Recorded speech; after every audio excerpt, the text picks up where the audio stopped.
So let's say you want to build a theater room, or any room for that matter, but you're thinking about sound control. You either want to prevent it from entering or from leaving, but you can't figure out an easy way how. Well, today we're doing just that, and I'll show you how using a product called SONOpan. Here's our blank slate, a future theater room in a basement that will end up being a hangout for a busy family.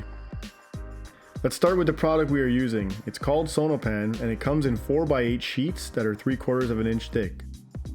Each sheet weighs roughly 26 pounds, so it's pretty easy to handle. It's made in Canada using 100% recycled wood fiber, and it's dyed green using a natural colorant. The dimpled surface on both sides help to cancel a wide range of sound frequencies, and there's no front or back to the board, so you can install it in any orientation. We've gone ahead and done most of the prep work by installing fiberglass batt insulation in all the wall and ceiling cavities.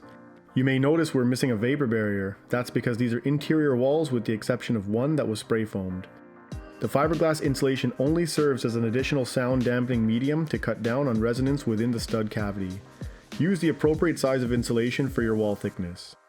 To get started, I recommend the following tools: a track saw and dust extractor, an oscillating multi-tool with a wide Japanese tooth blade, a utility knife, a drill with standard twist bits, a tape measure, fine tip permanent marker, and a staple gun. I'm using a 7/16 crown construction stapler with 2-inch staples, but you can also use a standard drywall screw gun. If you plan on stapling it like I have, you don't need any additional fasteners, and I found this method to be the fastest way to hang the sheets. Installing SONOpan is as easy as installing drywall. Just cut your sheets to fit snugly, but not too tight, as this can cause the edges to chip. Aim for around an 1/8 inch larger than your dimension for a spring fit.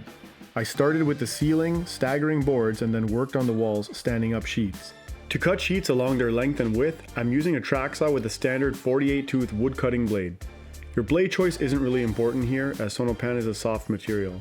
What is critical though is the use of a dust extractor to keep the sawdust out of the track saw body, and it will also keep your work area much cleaner. If you don't have a track saw, you can also use a standard circular saw and a straight edge, but keep in mind this will be slightly messier.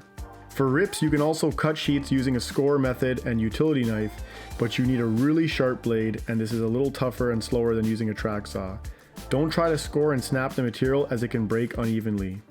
Lay out your cuts the same way you would if drywalling, and cut out box openings or notches using your multi-tool. I stapled the sheets on every 8 to 10 inches with closer spacing where required to keep it snug.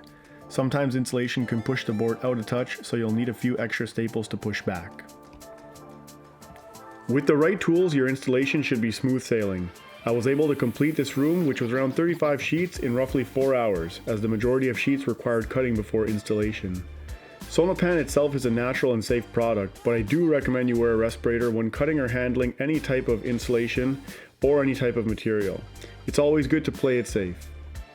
Now you have a surface that's ready for drywall and a room that's much quieter.